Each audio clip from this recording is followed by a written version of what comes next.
Hey, shalom and good evening from the Jezreel Valley here in the Galilee in Israel. Thankfully, today was relatively quiet, but boy, oh boy, the drama is at its peak with President Trump just announcing that actually in the last 2 days, America and Iran are engaged in negotiations to bring about an end to the war with a full surrendering of Iran to America's demand. According to President Trump, 15 different points were agreed upon. According to the president, it's including the U.S. Access to the enriched uranium to take it from Iran. It includes the Iranian basically agreement to cease from dealing with any nuclear nuclear activity, as well as other issues. It's interesting because President Trump said we're talking to someone high in the hierarchy, but not to the supreme leader, simply because the supreme leader is not responsive. Nobody can talk to him. The guy is either dead or he's in coma. But the speculations are that he's actually engaging in talks with the Mohammad Bagher Ghalibaf, the Speaker of the Parliament, who is currently the most powerful person once Ali Larijani was eliminated last week. So it's very interesting because the Iranians do anything they can possibly to deny that they're talking with the U.S., to deny that there's any negotiations, and they don't understand what's going on. Now, if President Trump is bluffing, he's doing a great job because the Iranians are definitely under a lot of pressure. And if he's not bluffing, that means the Iranians are actually capitulating to the U.S. demands. And President Trump made it very clear that in just about 10, 15 hours, America was supposed to hit the largest energy power plant of Iran, and it would be destroyed completely. And the Iranians contacted the U.S. administration following his ultimatum and asked to talk and to somehow find a solution for it. Folks, no one knows exactly what runs in the president's mind. We all know that he's tricking the enemy. He has been doing that for a few times in the past. We don't know what's going on, but there's so much on the table right now. Today, we're going to have Q&A that is dedicated once again to the war with Iran, historic, biblical, interesting things that are happening right now. Pastor Barry Stagner is with me, and today also Jason Comans, the leader of Gen Zion, our young adults ministry, is the one who will be running the Q&A. Pastor Mike Golay is in his military service right now at the Air Force, and unfortunately he cannot be with us. So shalom, gentlemen. How are you doing? Doing well. Shalom to you, Amir. Shalom. Shalom, Jason. Jason, can you tell us a couple words about Gen Zion? Maybe some people don't know exactly what it's all about. Sure, yeah, it'd be a privilege. Gen Zion is the young adults initiative of Behold Israel. We really took off with it about 5 months ago, and the aim is simple. We want to transform the minds of the next generation from the foundation of a biblical worldview, especially when it relates to Israel and God's unfolding plans, past, present, future, because we believe if you get Israel right, you're going to get your Bible right, and you're going to know how to understand the world around you and live a more effective spiritual life. So we're targeting the next generation, while it's still called today, to bring change in this world today. Yeah, Gen Zion, Gen Z, we're actually tackling that generation, Gen Z. And Pastor Barry, in just a few weeks, we're going to actually have the Israel Decree Conference, the Proximity Conference at your church. And I think that's exactly what we're going to talk about, aren't we? Well, absolutely. And I think what Jason said is so important. If you get Israel wrong, you got to get everything else wrong. And especially now as we draw near to that time where prophecies is not just being fulfilled, but ultimately going to be fulfilled as it relates to the nation of Israel. So this is, I think, just of vital importance for people to get signed up. We are going to host the conference. Pastor Bob Copany at Calvary East Anaheim is going to host the conference, and they do a wonderful job there. So I encourage you, go to our website, calvarycoc.org, and sign up there and join us on May the 2nd. Yeah. On the screen, we have the QR code. If you can scan it. Pastor Barry, if you can get the microphone a bit closer to your mouth so we can hear you better, that'll be great. And Jason, why don't we start? You're going to run the Q&A today. Again, today it's a dedicated Q&A to questions that you have especially around the Iran war and, of course, the biblical aspect of it. So let's start. Yeah, friends, go ahead. If there's anything you're curious about regarding the war between Israel, Iran, the U.S., and there's just things you've been wondering, please throw your questions in the chat, whether you're on YouTube or Facebook, and we have someone collecting those and filtering them to me. So we won't get to all of them, but we're going to do our best. So go ahead and throw those in there. But to kick things off, we actually have kind of a dual question here from Shannon. And it seems that Israel is able to pinpoint exactly where they want their missile strikes to go. It appears that Iran is aiming for the general area. They're just content if they blow something up. Is this due to Iran not having the same capabilities as Israel, or is this divine intervention? Is it a little bit of both? I guess, Amir, as a local Israeli, what's your perception of this? Well, 100% of Israel's strikes in Iran are against military and regime infrastructures, and therefore the civilians they feel very safe. We don't target civilians. We don't believe the civilians are the target. We target people who are actually operating against the civilians in Iran, but of course those that wants to destroy Israel as well, which is part of their agenda. Now, Israel targets military targets and targets that are under the guise of civilian, but we know that there's military operation there. In fact, a couple, I think 10 minutes ago, I posted on Telegram that an IRGC headquarters in a civilian infrastructure was struck by the IDF. Now, on the other hand, our enemy is not just targeting civilians, but is trying to harm as many as possible by actually launching cluster warhead missiles, which means when the missile go back to the atmosphere, it actually disperses to 40 different warheads. It's not one huge warhead that can destroy maybe 5-10 buildings, but it disperses so it can actually hit a huge radius, and for the most part, it has been sent and aimed at civilian populated areas, and that of course causes a lot of damage, and thankfully, not as many casualties as they hope. That is definitely the hand of God. Give you an example also. The other day, there was in the southern city of Arad, an Iranian missile, 450 kilogram of explosive, landed. Unfortunately, we failed to intercept it. And we're investigating right now what's the cause. But the whole missile landed right at the courtyard between buildings.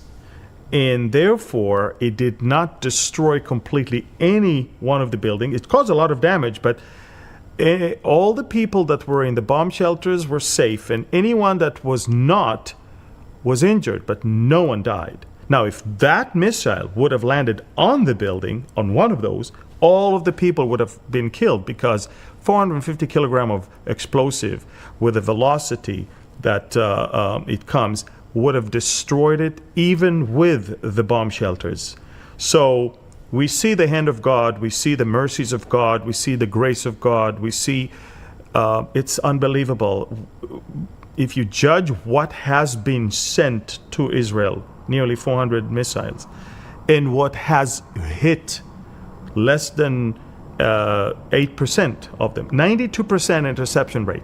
Pretty amazing, isn't it? You understand that we should have had thousands of casualties, and we don't. Is it luck? No, I don't believe in luck. I believe in the grace of God and the protection of God. And yes, we do have people that are injured, and in some cases we do have fatalities as well. But we do see tons of miracles. And again, they aim at civilians. We aim at military targets. That's the big difference. And this is why whenever you see videos from Iran, you see civilians are freely driving and walking. They know we're not aiming at them. The only people in Iran that feel hunted are the Basij and the IRGC people. They know we're after them. Everybody else feels not just safe, but actually they feel protected by the Israeli drones above, knowing that we're after the bad guys. So that's the state of affairs at this point. I lost you, Jason. Can you guys hear me? Yes, we can hear you. Yes. Okay, there we go. I can't hear Jason at all. I think this makes such an important point. It's a great question, Amir, and I think both of us have battled on multiple fronts together and both separately. This anti-Semitic replacement theology. And, I think you really have to ask the question right now with this 92% interception rate, on top of the fact that, the structural damage has been nothing in comparison to that which has taken place inside of Iran. And I think it begs the question, if God is finished with the nation of Israel, why is he still doing so much to protect them? If modern Israel is not biblical Israel, why are things happening the way they're happening right now? Why is he clearly watching over, as he promised to do, neither sleeping nor slumbering, but watching over the apple of his eye? I think this underscores the importance of what Jason is doing, as well as the reality that we are watching Bible prophecy unfold, including the supernatural protection of his chosen people, the Jews. Yeah, and as we were talking about this, I was recalling a message Amir taught several years ago in the U.S.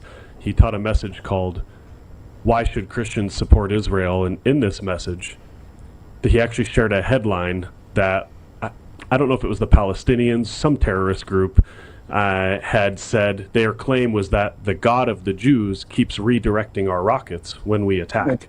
And so that came to mind as this question was asked as well. So it's just interesting, even from their side, they see that there's some divine intervention on behalf of this nation.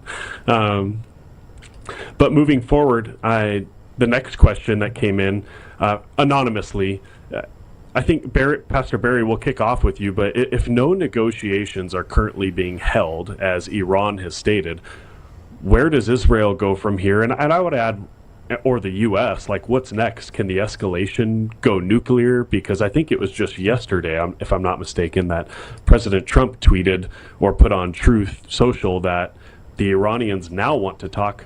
I don't. So where do things head from here? Yeah, I don't see anything going nuclear in this situation. First of all, Iran has enriched uranium to the 60% grade, but to, I think, everybody's knowledge, there is no possession of a nuclear warhead at this point in time. Now, that doesn't mean that something couldn't have been attempted by North Korea or Russia or someone to slip something into their hands. Probably not actually in Iran, but probably more like somewhere in Syria, where they could, from a closer proximity, do some sort of dirty bomb or something like that, which could very well lead to the destruction of Damascus. But no, I don't see this going in that direction.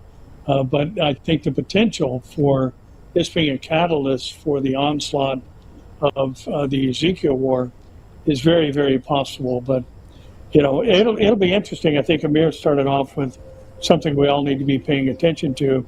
the president has been very wise in how he has dealt with this situation, not like previous administrations letting them know what we're going to do, but rather keeping his cards close to his vest, as the saying goes. So, he's mentioned multiple times that his desire is not necessarily regime change, but, unless that happens, the Iranian people are going to continue to live in the way that they have been living under this huge, huge demonic oppression. And, barring boots on the ground, the IRGC is going to continue to do what they've done under the leadership of whoever is actually in charge right now, with the newly appointed Ayatollah. I don't think he's in hiding unless he's in hiding in a permanent hiding place. So, who knows? But I don't see this going nuclear personally. Yeah. Amir, what do you see? How do you see Israel proceeding? Well, both Israel and America are explicitly saying that the targets and the objectives of the war does not include regime change as a goal that has to be achieved in order for the war to end. Both administrations made it very clear that we will prepare the conditions for that to happen, but it's up to the Iranian people if they do it or not. And that's why much of what is being done in the past week, was dedicated mostly to weaken the government institutions of Iran and the regime grip on the people. If the beginning of the war was immediately to deal with immediate threats of air defense systems and launchers and missiles and radars and all of that, the second week was more missile silos and underground missile cities and all of that. The third week was mostly against regime targets, and that obviously to create a situation where the regime is unable to communicate and control, and therefore, and then of course comes the drone attacks on besieged checkpoints in different parts of Iran, and they're on the run right now. So basically, I cannot guarantee that this war will end with a Reza Pahlavi as president or whatever. I cannot even guarantee that someone from within the Iranian opposition in Iran will be the one. It seems like anyone who will collaborate with President Trump to achieve his goals to remove the nuclear, enrich uranium, the nuclear program, the ballistic missile program, supporting the proxies and all of that, if he will agree to those terms, he'll probably stay in power, just like he did with Venezuela. Now, my dream is to see the regime fall. For the sake of the Iranians, I would love to see that happening. But biblically, I always say that, eventually Iran will come against Israel.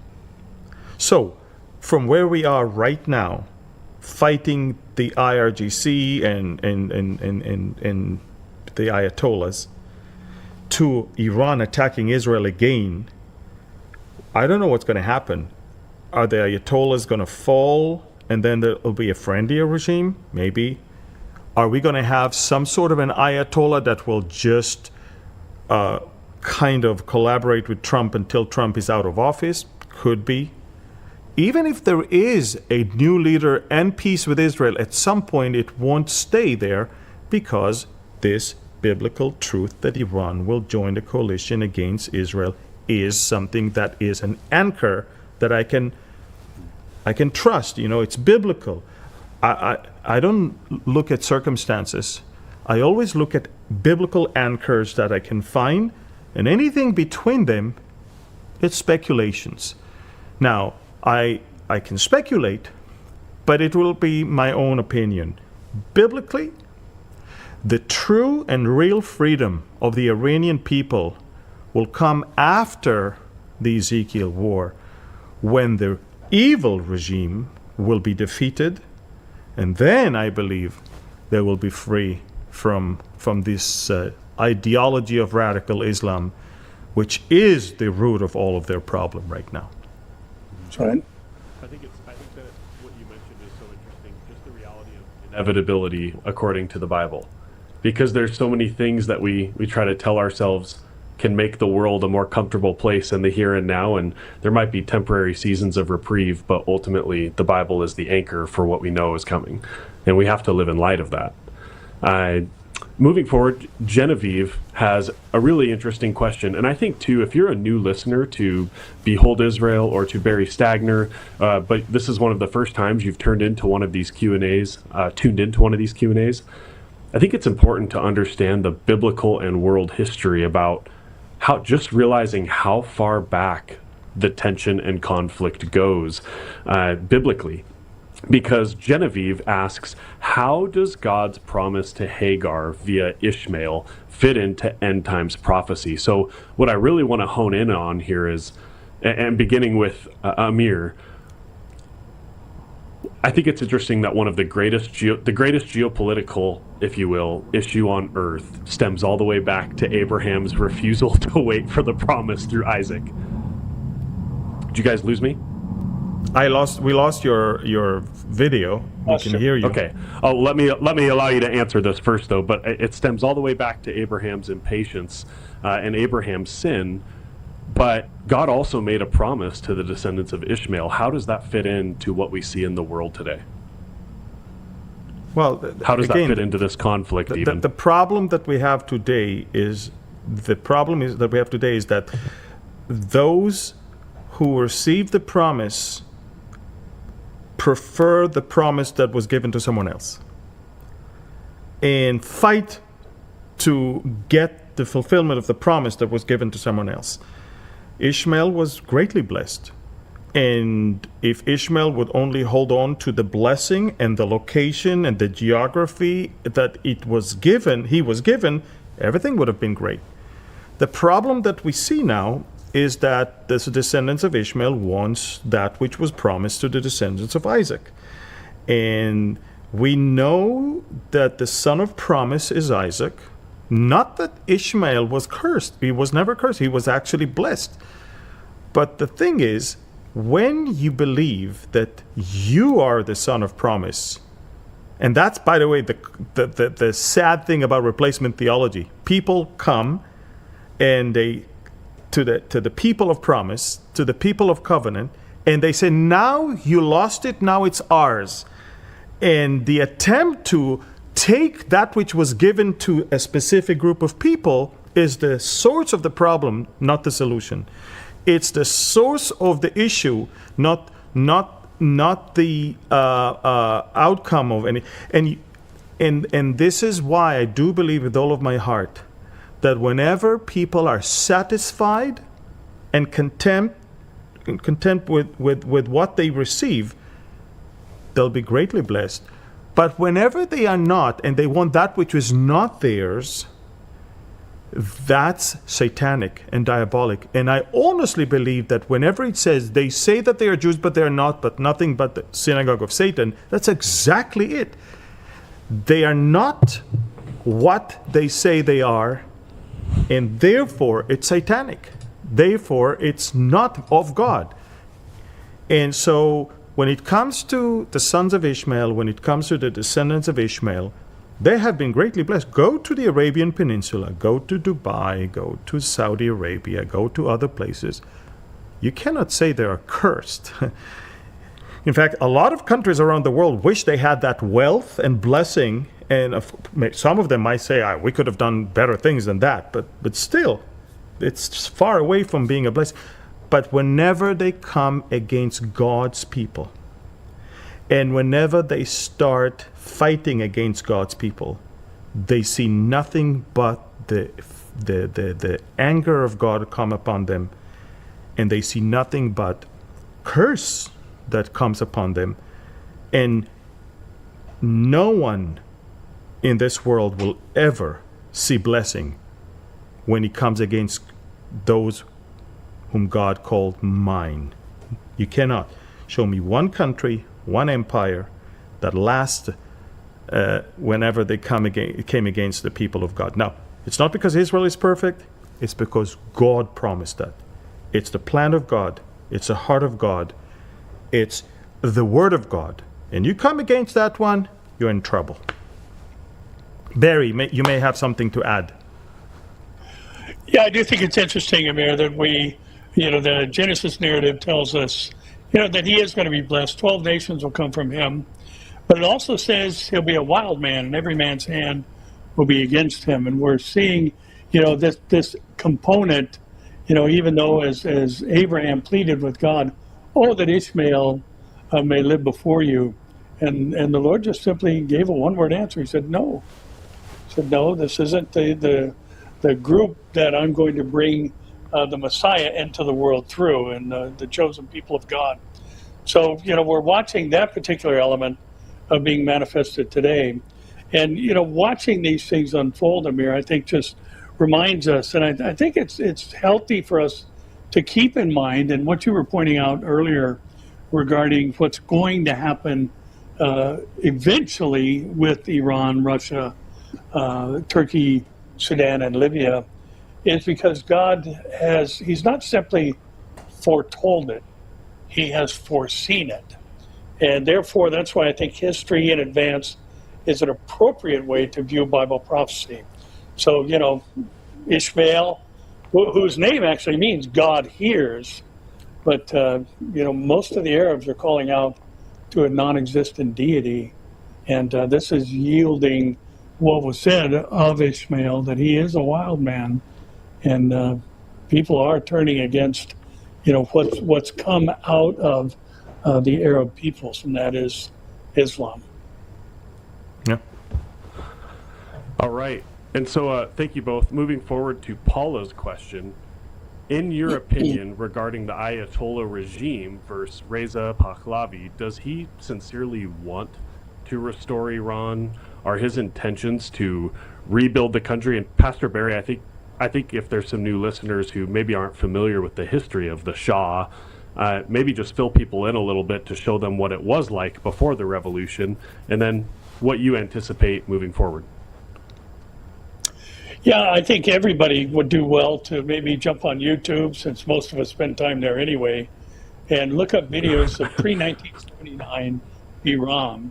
It looks like Los Angeles. It looks like the culture here in the United States. And, of course, there was, kind of a sultan-ish component to the Shah. And, there was some of the people that didn't like the westernized culture and wanted to return to or take the nation to the direction that we're now seeing.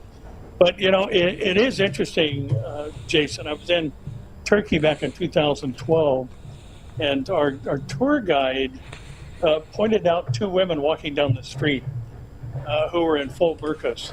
And he said, we never used to see that. Wow. The wind is changing here, and there's a shift going on. And Turkey has now experienced what Iran has experienced. A former kind of westernized type of culture has now become this oppressive, face-covered, hijab-wearing, burqa-wearing regime. So, I think this is why so many of us have a burden for the Iranian people who are distinct from the Iranian regime. They don't want this. I think a lot of times there's a misconception that all Iranians are Muslim. No, they're not. As a matter of fact, the church is growing faster in Iran than anywhere else in the whole of the world. God is on the move there, and the Iranian people are a good, hardworking, kind people, and they've been oppressed all this time. So that's why I think everybody is, turning against this group that has slaughtered some 40,000 people in a matter of hours. And we have to also be reminded, the Shah in Persian, it means king. And by the way, checkmate, chess. This is an Iranian invented game that was actually, it's called Shahmat, which means the king is dead. They invented that.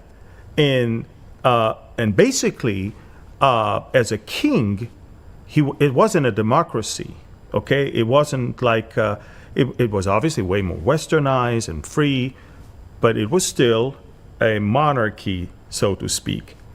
Now, it seems like at the time, the people were not exactly happy with how the monarch was. They looked at it as very corrupt, and, he had a lot of money, and a lot of people were just very, very poor, and all of that. And I think that, and by the way, at that time, Israel and Iran were very good friends. El Al used to have direct flights to Tehran. I don't know if you know that. Israel had an embassy in Tehran. But the thing is this, Pahlavi today understands that coming back, it's going to be hard to restore this whole monarchy style thing. So he says, I'll be just a transition until we decide what we do. But a lot of people think, and it's a Western-minded thinking, that there has to be democracy there. But there is no Middle Eastern democracy, nowhere to be found. It's not something that the Middle East is known for, used for. In fact, the most effective regime in the Middle East are the Emirates, where you have smaller territories governed by tribal leaders who understands the area. That's where they come from, and they protect everybody who is under them. In Iran's case, because it's such a vast country with so many different minorities, it's important to somehow bring a leader that everybody will feel comfortable with. Because remember, it has Azeris and Tajikis and Persians and Arabs and so many other Turkmens and others. There's so many different minorities. In fact, the Persians are not even the majority in Iran. They are 48%, which is not the majority. They're the largest minority in Iran. So to bring someone who may have grown up in Iran, but fled with his dad and lived most of his life away in either European or in America, European countries in America, might be very challenging, because most of the people today in Iran were born after he was no longer there. This is why President Trump is not immediately, automatically saying Pahlavi is the next leader. He contemplates on who should we have as a leader in the interim period. And Pahlavi, I believe, is one of the options, but I'm not sure President Trump believes that's the only option. Now, I think he's a great guy. I think he's a wonderful man. I think he will bring great things to the Iranian people. He actually understands what his people needs. I think he also would immediately sign peace with Israel and see the benefits thereof or therefrom. But I am not sure how much President Trump is convinced that it is a feasible solution at this point. Now, honestly, President Trump said even a couple of weeks ago, even if it's an Ayatollah, as long as he's no longer against Israel in America, and as long as he's doing what we need him to do, stop the nuclear, stop the ballistic missiles, stop the blocking of the Strait of Hormuz, and stop funding all the proxies and start taking care of his own people, we don't mind that. So I think it's going to be very interesting. The Speaker of the Parliament, Mohammad Ghalibaf, is now being mentioned as the one who is about to start the negotiations with the U.S. administration. I think he's an evil man. I think he's worse than anyone else. He is one of the most extreme elements in the government. I honestly hope that all of the talks about him is basically to find out where he is and to eliminate him, because he is not the solution, he is the problem. And once he's out of the way, I think then you might find a solution. Thank you. And on this note, what stems from all of this when it comes to Iran's detest for the Jews and for a state of Israel, and of course I'm speaking about Iran's leadership, Gloria asks this question regarding anti-Semitism. Is it right to think that God allows the killing of Jews to happen, or violence towards Jews worldwide, because he wants them to go back to Israel? If that's true, how can we as believers pray? And actually, Amir, you posted on Telegram last week. I would like to reshape this with a more thorough view and understanding of what's going on in the world. But you shared on Telegram last week, for the Jewish people, it's becoming more and more clear that the safest place in the world is the nation of Israel. It's time to do the biblical thing and come home. How does what you posted relate to what she's asking here, and how can we as believers pray? Well, first of all, hatred of the Jewish people is satanic. It's diabolic. It's demonic. And so it's not new. It has been there since day one. Since Israel became a nation, we had Jew haters in this world. They come and go. They change names, they change nationality, but it's always been there. Now, God is not making them hate Israel, but God sometimes is using their hatred to allow the Jewish people to understand that they need to move on. I think when you read Ezekiel 36, you find it's very clear. God is saying to the people of Israel, I will bring you from the four corners of the world where I dispersed you. And then he said, I do it because of my name's sake, not because of you. And then he said, you violated my law and caused me to disperse you. And when I dispersed you, the people around the world asked themselves, aren't you God's people? How come you're not in your land? That's the thing that basically was known as profanity for God. You profane my name just by being in the wrong place. I am bringing you back for the sake of my name, he said. So I believe that whenever the Jewish people are away from the land, others will always wonder, why are you here? They will always look at them as a stranger, as the problem.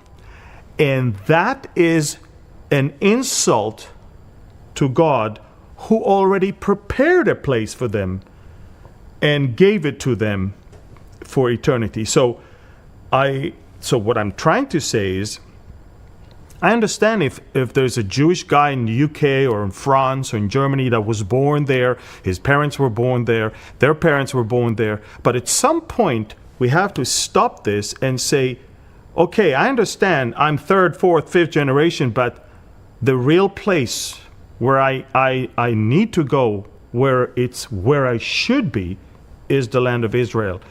And I think that in light of the growing anti-Semitism, you see what's going on. Now, remember, the Holocaust didn't happen 500 years ago. The Holocaust happened less than 90 years ago in the most enlightened and educated continent on planet Earth.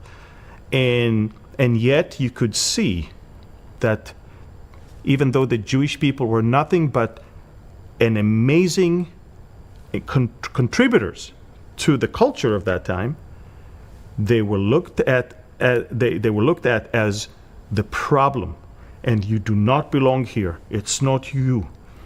And it's funny because now we're coming over here to Israel, and the enemy says through the local Palestinians, you do not belong here. Go back to Europe. You see, the enemy will never ever think that the Jewish people have any place. But God said, I have a place for you. I prepared a place for you. And when I'm bringing you back, I bring you back to your own land. It's a place that I gave you. So regardless of what people say or what Satan says, of what the enemy says. God and what he says is the most important thing. So Jewish people, I'm telling you, I understand you may have been born there, you may have assets and wealth and treasures, whatever you have there. It's not for you to stay wherever you are. This is your place. Now, you can come here because you're convicted and you have strong conviction because of ideology and biblical conviction, or you'll find yourself coming back here because of persecution. But at some point, you will come back here and you will know and understand that this is the place that God has prepared for you. Yeah. And Barry, anything to add? Yeah, I think just remembering in answer to the question, God said he will bring them back. And whatever means that may be, as Amir said, might be personal conviction, might just be a draw to the land, because this is the land that God gave them. Could be what we're watching happen now, the rising anti-Semitism, which is manifesting itself in many places in forms of violence. Good grief, I just saw yesterday someone kick a 4-year-old girl here in the United States, kick her to the ground because she is a Jew. And, there are the proverbial straws that break the camel's back, so to speak, that will, I believe, be a portion, at least, of the catalyst of the means through which God draws people back to the land. But, Jason, there is some debate. I know there are those who think that all the Jews have to be back for the rest of the prophetic scenario to be fulfilled. I don't know that that's necessarily true, but I do know there's a lot more Jews in Israel now than there was in 1947. And so they are returning to the land, making Aliyah, and God is drawing them back, has been since 1890. So he's going to draw. The means he uses, that's up to him. And I think that's a really fascinating point, because I've heard Christian authors and commentators call the days in which we live the times of the greater Exodus, and highlighting the fact that, it was amazing that 2 million Jews returned, 2 million Hebrews returned to Israel from one nation, Egypt, but today we're watching millions return to Israel from all over the world, just like the Lord said it would be. And I mean, even in 2020, right, the year of COVID, where travel was very difficult, over 20,000 Jews made Aliyah to Israel from over 70 countries. Jason, in the last 3 weeks, war, missiles, thousands of Jews open cases around the world to make Aliyah, to come over to Israel. Thousands of Jews across the world are now showing interest. I'm not talking about before, I'm talking about during the war. They see the good hand of God, they see the hatred around the world, and they see how this country protects its people, and God is protecting this country.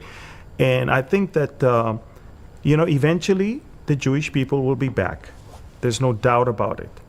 And, they have to be back, because when the Lord returns, what his feet are standing on Mount of Olives, as Zechariah 14 says, and when Zechariah 12 says, they look at him whom they pierced, that is the nation of Israel that he's coming back to. The nation has to be back in the land in order to receive him. And it's him who said, you will not see me, Jerusalem, until you say, Baruch haba b'shem Adonai, blessed is he who come in the name of the Lord. So I truly believe that more and more and more and more Jewish people will return in the very near future, especially in light of the great victory that is around the corner and the great prosperity that will follow that one. So I'm very excited, and again, I shouldn't be surprised. This is God in action. That's the word of God, the promise of God, and it's happening before our very eyes. Yeah, and I think just to conclude that, let me jump back in here for a minute. Please. Amir, that was a great point, because what we've talked about many times before is that the vast majority of radical Islam is wiped out at the end of the Ezekiel war scenario. And, just like the Lord has said multiple times through Pharaoh and others down through the ages, I'm doing this that you may know that I am the Lord your God. And I think when that happens, as you were alluding to a moment ago, I mean, what a tremendous spiritual awakening, at least or draw back to their heritage, could potentially take place at the end of the Ezekiel War, and people en masse heading to their God-given homeland. I think that's a really, really interesting perspective, and drawing that down at the end of the Ezekiel War makes a whole lot of sense. Yeah. Yeah. Indeed. Yep. And on that note, as tensions continue to rise in the region and move towards this ultimately, and we see these little phases leading towards it, Alice has an interesting question regarding another lingering issue in the Middle East for Israel primarily, which is the Houthis. She's asking, please update on the Houthis. They seem to be waiting in the wings on when to join in on the fighting.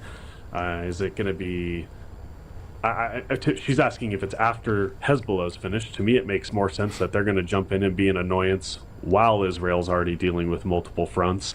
What do you see happening? I know that they were anticipated to potentially jump in early this week to be a problem. Yeah. Well, the Houthis, they actually already announced that they are going to join, but I think they have a problem. And the problem is when they think that their patrons are about to lose, what's the point of being hammered and losing as well? I think that they understand that Saudi Arabia will be free to help the legal government of Yemen to start an offensive on the Houthis. So shooting a few ballistic missiles towards Israel that Israel can easily intercept will not really help any cause, but will bring about the end of these people. Now, they might do here and there a few things just to prove that they are doing something, but in reality, I think that they understand that when you have three American carriers, and when you have the two most powerful air forces on planet Earth dominating the skies of the entire Middle East, and when you have all the strategic bombers present around, the B-1s, the B-2s, the B-52s, the last thing you want to do is join the war. So I think that if they join, it'll be in a symbolic way and in a way that will kind of save face. But as long as the United States is having the upper hand in this conflict, and Israel is just flying back and forth really all around and destroying the enemy as well, I think the Houthis are in the big problem right now. And remember, Israel has breached the Houthis' communications capabilities, and we found out where their entire government is, and we eliminated all of them at once. And so they understand that this is probably not a good idea to start all over again, and we can easily drop a few more presents on the ports in Yemen and destroy their economy completely. So I think that at this point, they will only join if they think that it will help and it will cause any change and any difference, not if it's not.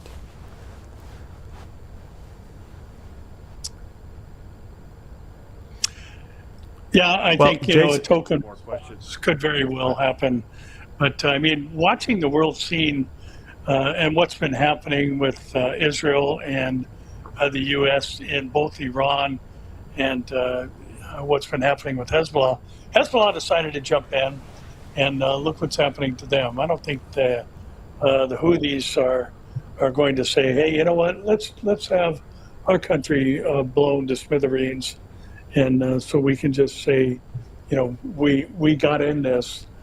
So I think maybe there's a little bit of intimidation with, like Amir mentioned, all of these, not just the aircraft, but, the defense systems and all that.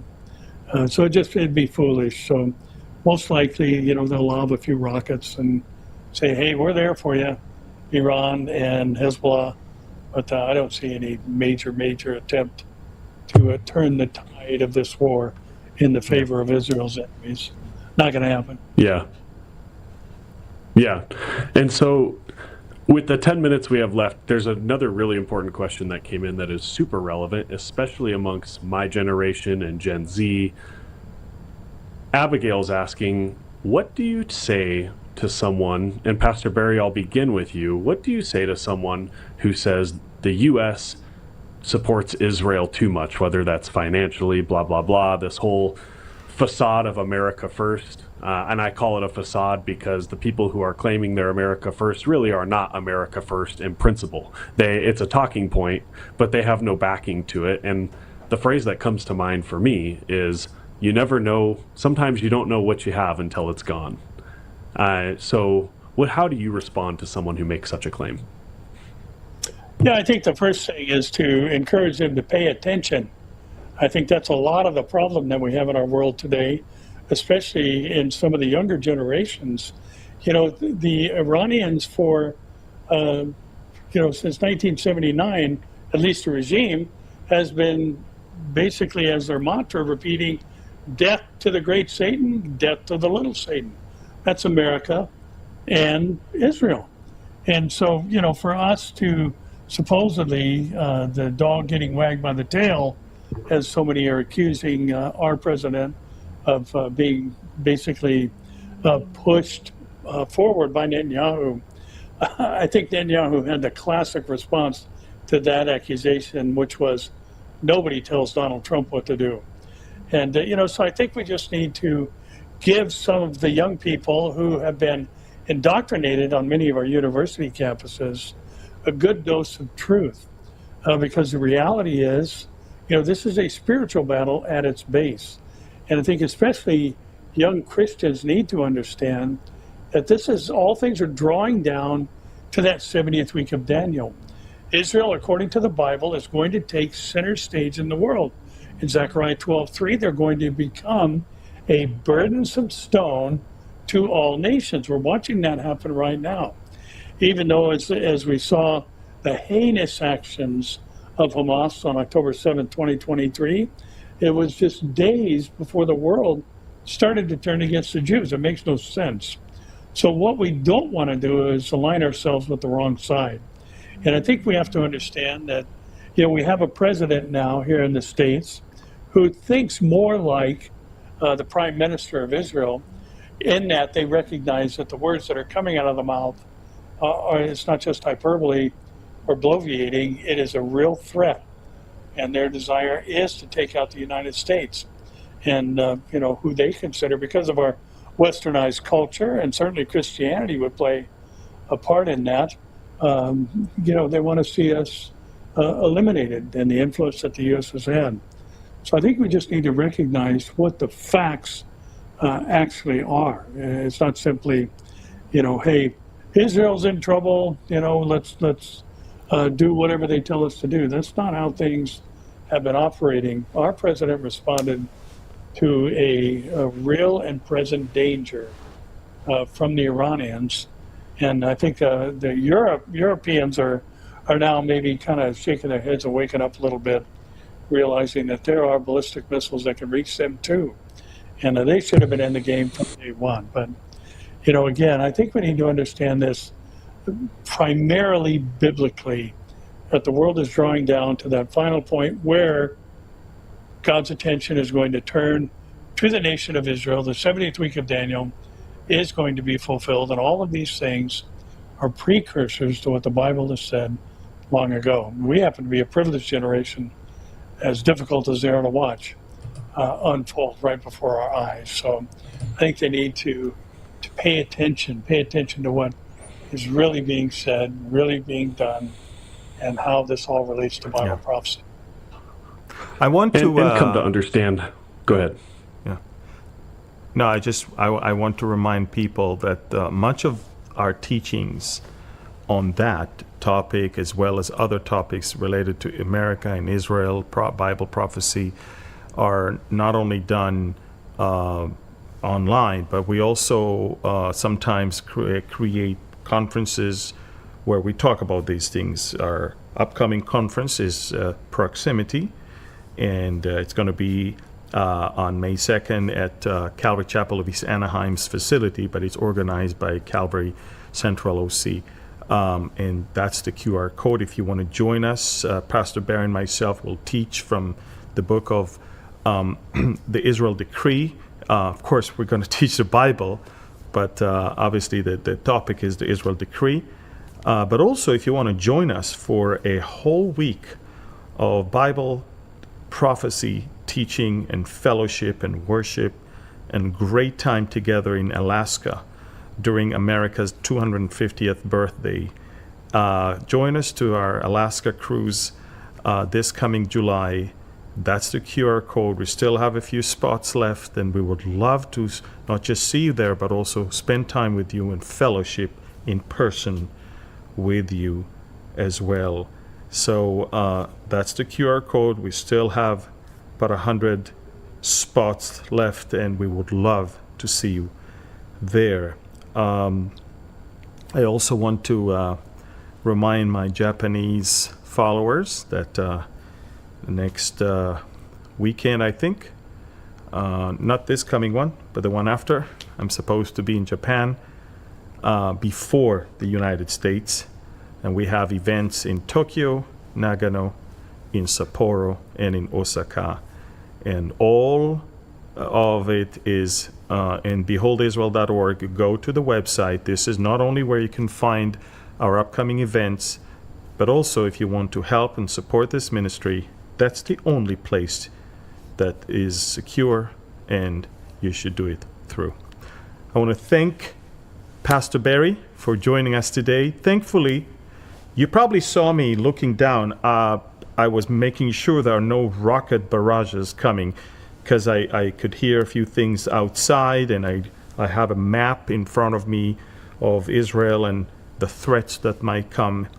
And I needed to make sure that on my phone that there is no alert. So excuse me if it didn't look a little polite, but this is my life nowadays. Always making sure that the sounds that I hear are not alerts and rockets that are coming in. I want to thank you, Jason, for helping us today. Please subscribe to our YouTube channel, comment, share, and like this video as well. And also, I want to thank you, Pastor Barry, as always. We are hopefully going to fix some of our technical problems today. And we're going to see you this coming Wednesday at 10 a.m. Pacific time for Mideast and Beyond, live from Galilee and from California. 10 a.m. Pacific time, 7 p.m. Israel time. We haven't changed our time yet in Israel. So until then, thank you, God bless you, and shalom.